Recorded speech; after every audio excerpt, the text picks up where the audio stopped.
tip at the time this video was taken, if my date that I wrote down for her birthday is correct, was just about 3 months old, which seems pretty young to me. I actually thought she was a little bit older than that, but she was obviously ready to take on the pressure here. Tip is a Rash Rave kid. Rash is way out's incendiary, and Rave is Stellar's got something to rave about. She was bred by Sarah Williams, and she's been with me since she was probably about 10 weeks old. This picture here is from the last session that I put her on my sheep. So you can see she was bitey, she was a little bit rough. She actually grabbed onto an udder, and I had to kind of bop her with the paddle, and it really hurt her feelings that day. So I had not put her back on sheep since then. I was just going to give her a little bit of time to grow up, but since I was at a friend's place, definitely wanted to get her out and get her a little experience. And I did not know how this would go because, like I said, bopping her with the paddle at my house kind of put her off a little bit. I did not worry too much about that because I do believe that if they have the drive to go to stock, that a correction is not going to change their mind. So I just kind of started her off with the rake. I could have gone in there with nothing, but I knew that the first thing she was going to do is try to grab something, and I wanted to have the ability to prevent that, which is what got her in trouble at my house anyway. So I'm just going to switch directions. She's got a little bit of eye here, so she's on the head. She's kind of locked in. And these sheep are broke, so I wanted to draw them kind of towards me and give her the opportunity to go ahead and make a move and then correct anything that I saw that wasn't going to work. Like right there, I just kind of scoop her with the rake a little bit. Same thing, she was going to go straight into that corner, so I put the rake on her a little bit, and she's giving to the rake pretty well here. She got in on the heels, so I got to scoop her out a little bit.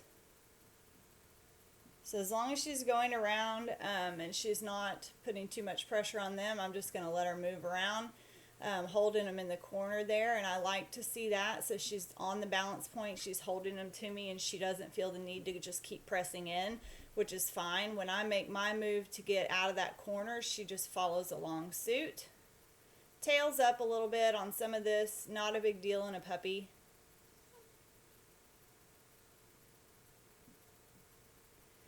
But the moments definitely where the tail is up is where you're seeing some, I guess, tension from the dog. So she's either worried that she's not going to be able to catch them, or just that movement from the sheep is causing that little bit of prey drive. Some of it may be the mud. She's using her tail to kind of get balance.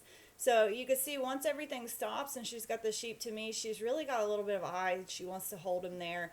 And I'm just moving. These sheep, like I said, are broke, so they're going to come with me. I hope if the dog is in the right place.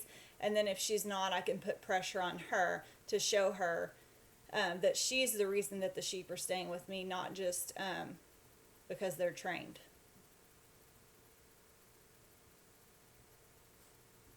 So anytime she gets too far on the heels, put a little pressure on her. I'm going to slow myself down here, put that rake in front of her because she pushed him past me. So this is all having to do with what she's doing with the sheep, not necessarily, just trying to get on to her about things. She rushed into the corner. I like that she took a little nose bite there, but then it got a little wild, and that's kind of what you run into. That's what I ran into last time with her, is that when the adrenaline got pretty high, she just got really keyed into that fight mode, I guess. So I'm just trying to take that out a little bit. I'm never worried that it's going to go away because she's going to just learn how to use her bite in appropriate situations, not just because she was able to get into a corner and grab a hold of something. So when the sheep are with me, I'm not putting any pressure on her as long as she's correct. And you can see she's just watching and she's holding him to me. She's figuring that out. Little sniff there. Put a little pressure on her because it's getting wild. And I back her up. Back her up as far as I need to see that her tail comes down and she goes back into business mode. So if I was to just back her up just a tiny bit and let her go back to work, it wouldn't have made the point like I wanted it to.